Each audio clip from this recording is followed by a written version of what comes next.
It's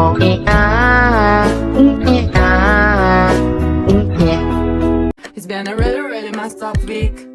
Some days torture, some days better. La la la, la la la. Pak Herman menyadari bahwa semua mata yang ada di sana, yang di atas panggung, yang di bawah, anak-anak kecil, semuanya yang ada di sana melotot ke arahnya Pak Herman. Wanita-wanita berkebaya tadi semuanya menatap marah ke Pak Herman, seolah-olah dia nih atau Pak Herman ini adalah seorang pencuri yang ingin mereka terkam gitu loh. Hai, wassalamualaikum warahmatullahi wabarakatuh. Terima kasih sudah klik video ini. Oke, jadi di malam Jumat ini seperti biasa aku akan menceritakan lagi satu kisah horor Wak yang sangat spesial malam ini karena narasumber kita adalah Teh Risa Saraswati. Makasih ya Teh. Teh ini Wak kita juga loh Wak. Wak veteran malah. Terima kasih banyak sudah berkenan berbagi kisah horornya kepada kita semua. Dan by the way Wak, kisah ini merupakan kisah kedua yang dikirimin sama Teteh loh. Karena sebelumnya Teh Risa juga pernah mengirimkan kisah horornya yang berjudul Kang Badar. Kalau kalian belum tonton, nanti langsung ditonton abis video ini ya. Nah, kisah yang akan aku ceritakan malam ini adalah pengalaman horor teman mamanya Teh Risa selama perjalanan pulang dari tugas dinas ke luar kota Wak. Nah, pas melewati suatu jalan ini, dia ini melakukan sebuah kesalahan yang ternyata membuat sosok penghuninya marah besar. Penasaran dengan kisah selengkapnya Wak ya? Jadi tanpa menunggu waktu yang lama, kita langsung masuk aja ke ceritanya. Check it out.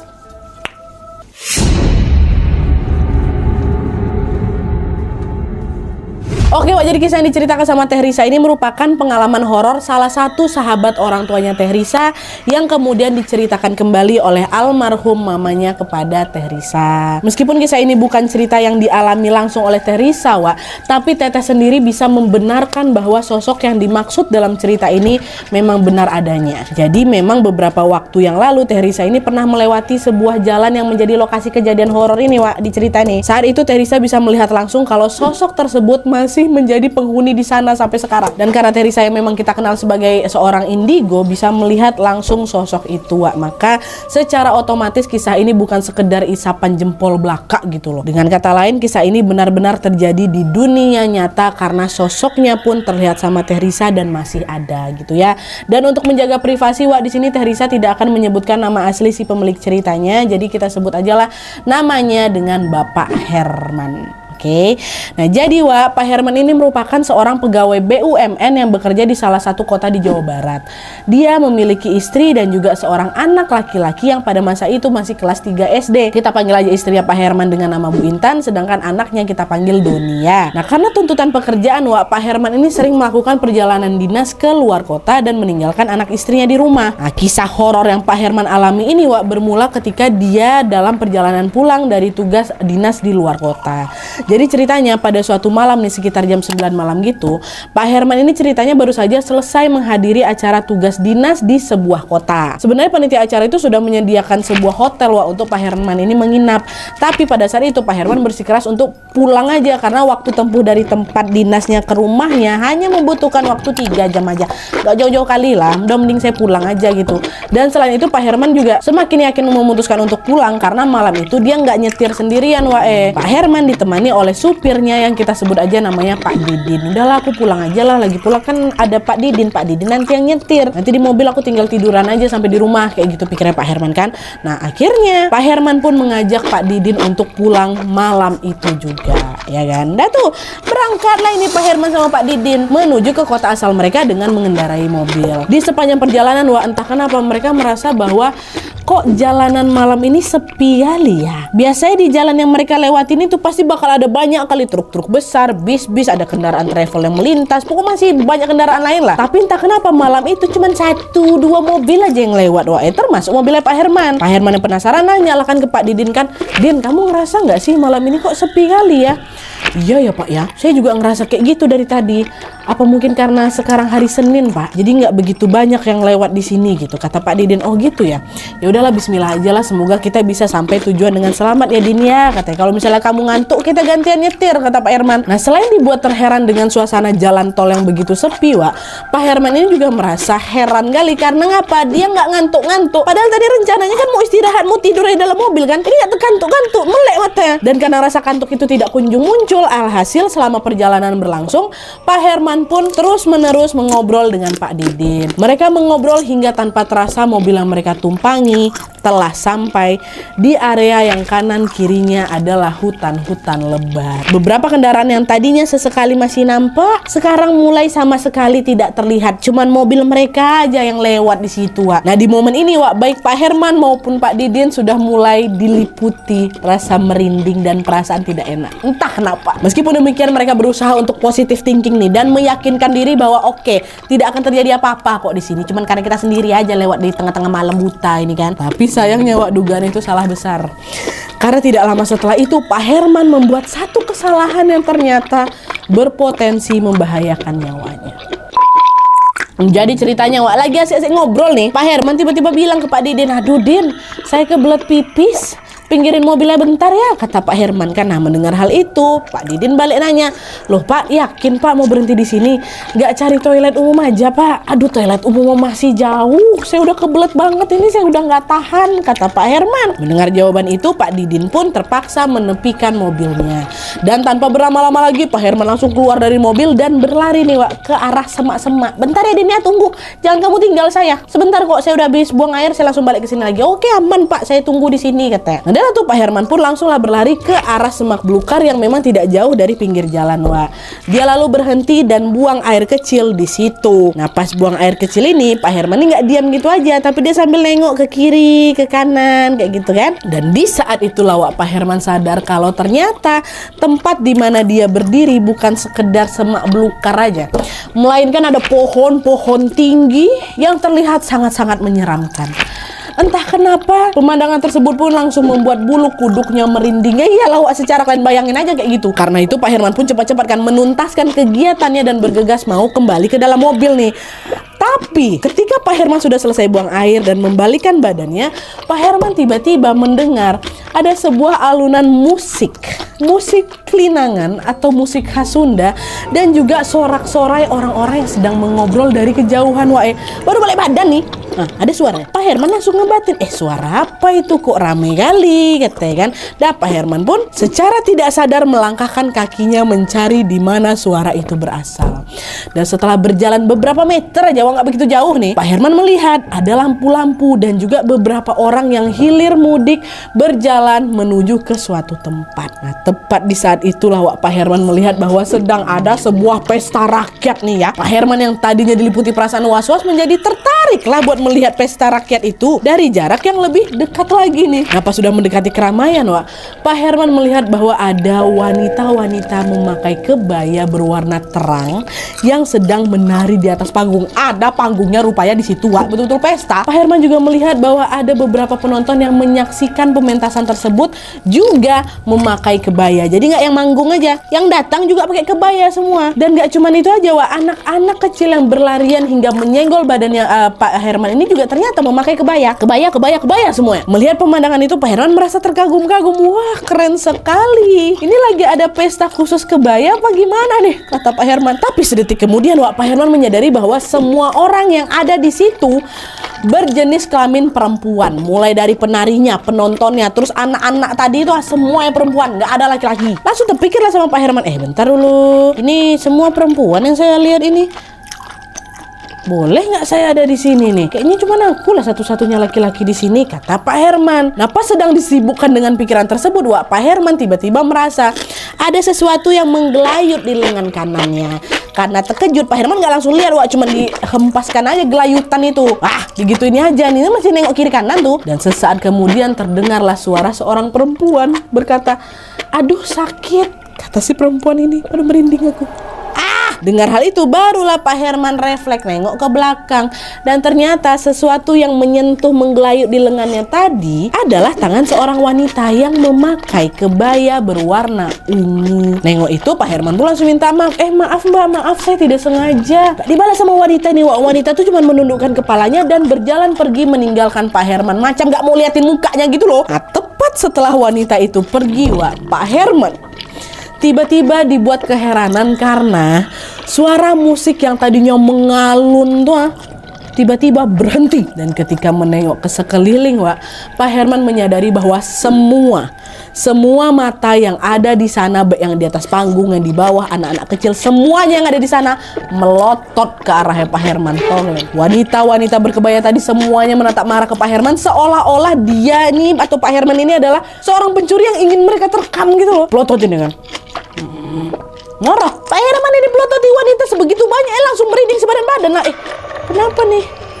Pada liatin aku kayak gitu. Tapi untungnya, Wak, beberapa saat kemudian Pak Herman mendengar ada suara Pak Didin, supirnya, dari kejauhan. Pak Herman, kamu di mana, Pak? Katanya. Suara Pak Didin ini yang tadinya terdengar jauh semakin lama semakin terasa dekat. Pak Herman. Nah, pada saat mendengar suara itu, barulah di situ Pak Herman ini mendadak tersadar kalau aku ninggalin supir aku di mobil ini. Dalam situasi masih dipelototin sama wanita-wanita tadi, Pak Herman pun langsung membalikkan badan dan berlari menuju ke suara Pak Didin. Din, saya di sini, katanya.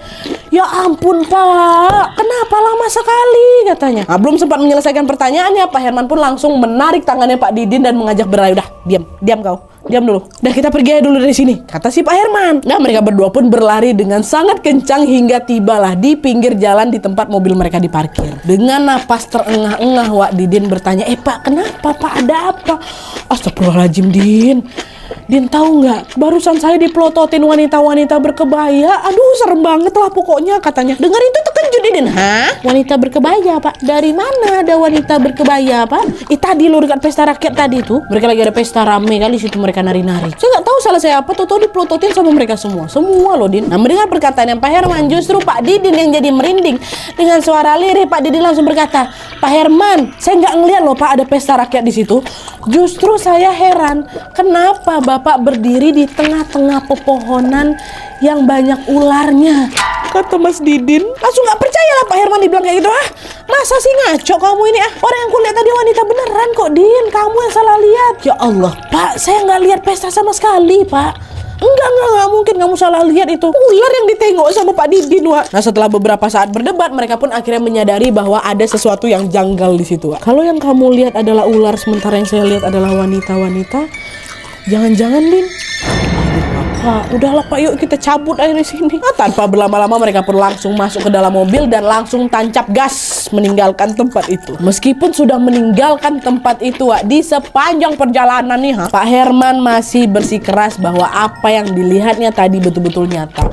Pak Herman yakin sekali kalau orang-orang yang ada di pesta rakyat tadi adalah manusia seperti biasanya. Tapi di sisi lain, Pak Didin terus meyakinkan sama Pak Herman bahwa tidak, Pak, yang saya lihat tadi ular-ular. Saya nggak salah lihat. Bisa jadi apa yang Bapak lihat itu malah bukan manusia beneran, Pak, tapi makhluk halus. Bisa saja Bapak tidak sengaja masuk ke dalam pesta goib. Pokoknya mereka berdua ini masih yakin dengan apa yang mereka lihat. Nah, dengar kata Pak Didin kayak gitu, barulah Pak Herman langsung merinding, Wak. Iya juga ya. Kayaknya agak nggak mungkin lah. Tadi aja seram kali waktu saya pipis di situ, pohon tinggi-tinggi. Tiba-tiba ada pesta rakyat kayak gitu.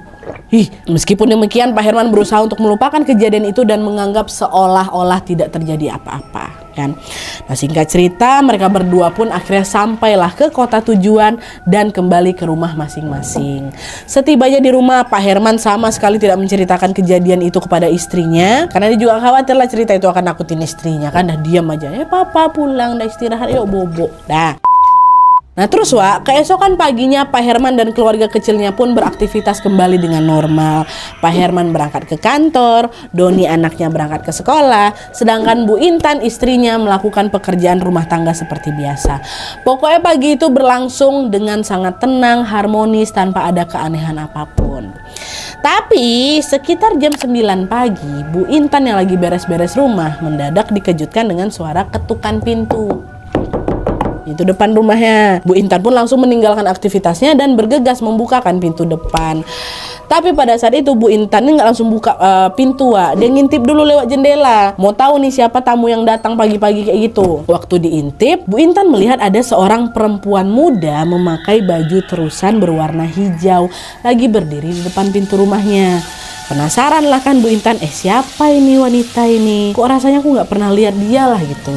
Gak lama kemudian Bu Intan pun membukalah pintu rumahnya. Nah pas sudah membuka pintu, Wak, disitulah Bu Intan dengan jelas langsung melihat kalau wanita yang berdiri di depan badannya itu memiliki wajah yang sangat cantik kali dan kulit tubuhnya halus bagus betul nampaknya. Sampai terpesona loh Bu Intan nengok si wanita itu, saking cantiknya.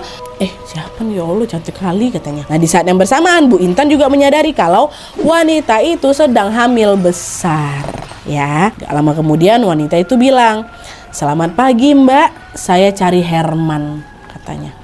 "Hah? Herman suami saya? Anda siapa ya?" Bu Intan waktu itu langsung kesal kali dia, karena wanita yang baru ditemuinya itu kok berani nyebut nama suamiku tanpa embel-embel Pak kah, Kang kah, Mas gitu, langsung Herman. Nah, kayak gitu. Kok udah macam akrab kali kok sama suami aku, dalam hati Bu Intan kan. Nah, terus si wanita ini ngomong lagi, "Pokoknya saya mau ketemu Herman." "Ya kamu ini siapa? Ngapain cari-cari suami saya?" kata Bu Intan makin marah lagi. Dan kalian tahu apa jawaban si wanita itu?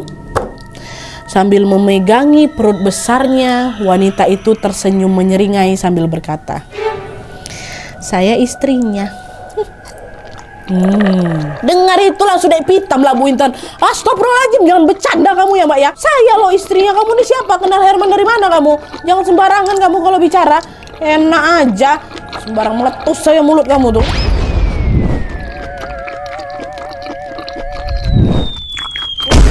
Sambil terus memegangi perutnya yang besar, wanita itu bilang, "Saya sedang mengandung anaknya Herman." Dan sesaat kemudian wanita itu langsung menerobos masuk ke dalam rumah dan langsung duduk deh di ruang tamu.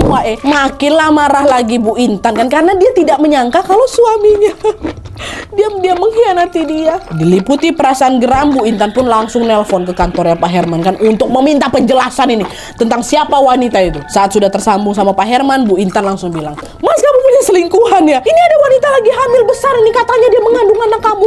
Gak nyangka aku Mas ya, aku kira kamu tuh baik, suami setia, ternyata kau malah selingkuh di belakang aku. Gak ada otak lo tuh Mas." Mendengar ujian istrinya, Pak Herman langsung terkejut lah. Apa nih, aku gak pernah selingkuh, apalagi menghamili wanita lain ya Mama ya. Jangan mengada-ngada kamu. Gak percaya aku. Sekarang juga kau pulang, terus langsung aku temui wanita nih lagi nunggu dia di sini nyariin kau. Mendengar hal itu, Pak Herman pun minta izin lah itu kan untuk pulang lebih awal dan segera bergegas balik ke rumahnya saat itu juga Sesampainya di rumah, Pak Herman dibuat terkejut karena dia sama sekali tidak mengenal wanita itu siapa Siapa nih? Tapi di sisi lain wanita itu justru tampak sumringah kali waktu nengok muka Pak Herman. Pak Herman yang tidak mampu berkata apa-apa ini pun langsung bergegas menemui istrinya Bu Intan. Pada saat itu Pak Herman bilang, Ma, saya nggak tahu Ma, aku nggak kenal dia ini siapa. Jangankan ngambilin dia, lihat wajahnya aja baru pertama kali ini kok. Kalau nggak usah bohong kamu Mas, jahat kamu tuh sama aku.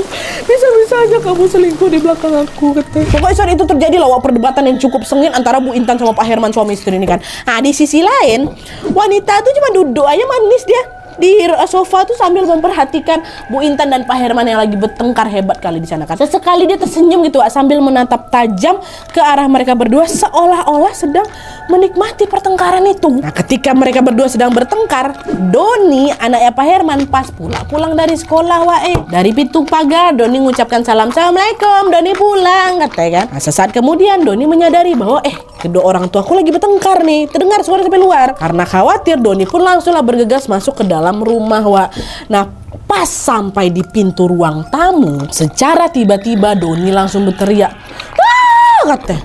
Pingsan langsung si Doni. Mendapati anaknya tiba-tiba pingsan, mereka berdua laki bini pun langsung dilanda kepanikan yang luar biasa. Kok pingsan anakku? Tanpa berlama-lama mereka pun langsung mengangkat tubuh Doni dan membawanya ke tempat tidur di kamarnya si Doni. Sesampainya di kamar, Bu Intan nangis lah itu kan. Doni, kamu kenapa?" Dia berusaha menyadarkan anaknya. Nah Pak Herman juga gak kalah khawatir ditepuk-tepuk pipi si Doni. Doni sadar, Doni kamu kenapa Don? Tapi sayangnya setelah beberapa saat berlalu, Doni gak kunjung sadar juga. Akhirnya mereka pun sepakat untuk membawa Doni ke rumah sakit. Takut anak ini kenapa-napa ya kan. Nah waktu mau digendong, mau dibawa ke rumah sakit, Doni tiba-tiba terbangun tuh. Tapi dia gak terbangun, "Mama, Papa," nggak gitu, langsung teriak Ular! Doni takut ular katanya. Doni berulang-ulang kali menjerit sambil menyebutkan kata ular dengan wajah yang terlihat sangat-sangat ketakutan. Mendengar anak yang menjerit histeris itu, Bu Intan pun langsung kan dipeluknya si Doni. "Udah tenang nak, ada ibu. Berkat pelukan hangatnya, Doni pun akhirnya merasa kembali tenang. Setelah Doni sudah bisa diajak bicara nih, barulah Bu Intan nanya, "Kamu kenapa nak? Kamu lihat ular di mana? Mana pernah di rumah kita nih ada ular?" kata Bu Intan. Dan kalian tahu apa yang dijawab si Doni? Dengan terbata-bata anak kecil itu menjawab, "Tadi Doni lihat ular besar kali Bu, di atas kursi ruang tamu." Katanya di atas kursi ruang tamu ada ular besar. Nah, tepat setelah mendengar jawaban Doni, Bu Intan sama Pak Herman langsung teringat tuh sama wanita hamil yang tadi yang bikin mereka bertengkar tuh. Mereka pun langsung gendong Doni sambil mengecek bersama-sama ke ruang tamu. Dan ternyata wanita itu udah nggak ada di sana, hilang dia. Wanita hamil yang ngaku-ngaku istrinya Pak Herman tadi itu nggak ada. Di saat yang sama, Doni juga menunjuk ke salah satu sofa di mana wanita itu tadi duduk. Di situ mah, di situ. Doni lihat ular besarnya duduk di situ, kata dia. Mendengar penjelasan Doni, Bu Intan dan Pak Herman pun langsung berpandangan satu sama lain. Nah,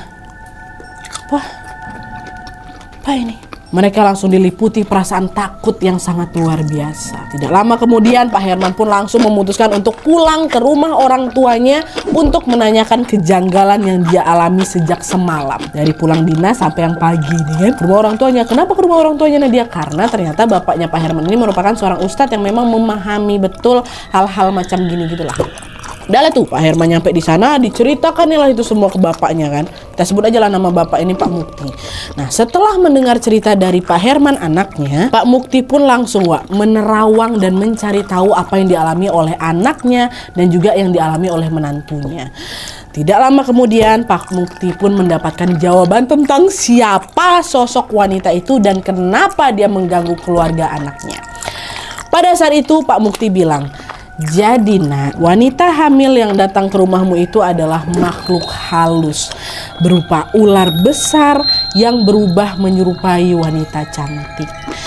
Dia adalah penghuni hutan yang marah karena kamu tidak sengaja mengencingi sosok itu hingga membuatnya marah. Yang dikencingi sosoknya, bukan tempatnya lagi, sosoknya. Kagetlah Pak Herman tuh dengar kayak gitu kan, Wak. Iya Pak.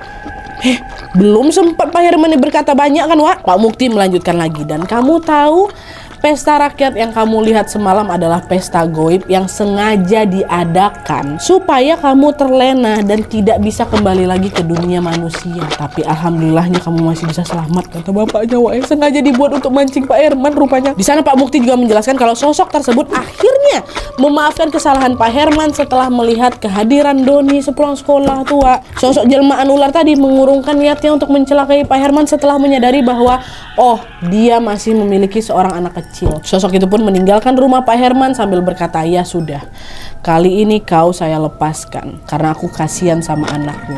Dia masih membutuhkan kehadiranmu sebagai orang tuanya. Itu kata ular tuh, Wak. Itu masih ada perasaan dia ya. Dan setelah mendengarkan penjelasan Pak Mukti, Pak Herman pun langsung merasa lega. Tapi di sisi lain, Wak, dia betul-betul tidak menyangka kalau ternyata sebuah kesalahan kecil yang bahkan dia lakukan tanpa sengaja nih ya, justru membuat nyawanya dan juga nyawa keluarga kecilnya ini terancam. Bayangkan sama kalian. Dan sejak kejadian itu, Pak Herman pun menjadi lebih berhati-hati lagi dalam bertindak dan juga bersikap. Apalagi di tempat-tempat asing yang salah satunya adalah hutan. Oke, Wak, jadi itu tadi cerita horor dari teteh kita bersama, yaitu Teh Risa Saraswati. Cerita-cerita dari teteh ini selalu epik dan banyak kali pesan di dalamnya kan, Wak. Melalui kisah yang dikirim sama Teh Risa ini, kita seolah-olah disadarkan kembali kalau sebaiknya kita ini tetap harus menjaga sikap dan perbuatan dimanapun kita berada. Karena di dunia ini kita nggak cuma tinggal sendirian, Wak. Ada banyak sekali makhluk-makhluk tak kasat mata yang tanpa kita sadari mereka hidup berdampingan dengan kita. Oleh karena itu, ada baiknya juga mengucapkan permisi terlebih dahulu supaya sosok-sosok itu tidak tersinggung dengan perbuatan yang kita lakukan di sana. Ya kita saling menghargai satu sama lain aja lah, kan nggak begitu repot juga kan. Jadi gimana menurut kalian soal cerita ini, Wak? Ya, apakah kalian juga pernah mengalami kejadian serupa? Bagikan pengalaman kalian di kolom komentar di bawah. Dan juga buat kalian yang pengen bercerita lebih banyak lagi tentang pengalaman horor yang kalian alami, boleh langsung kirimin aja ke email di bawah ini, sertakan juga dengan nomor WhatsApp sama Instagram kalian supaya nanti kami gampang hubungin kalian kalau misalnya kisah kalian di-up di video selanjutnya. Oke, Wak, jadi sekian dulu videonya. Terima kasih banyak yang sudah menonton. Kalau kalian suka video ini, klik like-nya. Jangan lupa komen di bawah tidak ada dan saran-saran untuk video selanjutnya. Jangan lupa nyalain notifikasinya supaya kalian tahu kalau aku upload video baru. And as always, jangan lupa untuk klik tombol subscribe supaya kalian sama-sama tahu informasi menarik dan menegangkan dari channel aku. See you next video, Wak. Bye.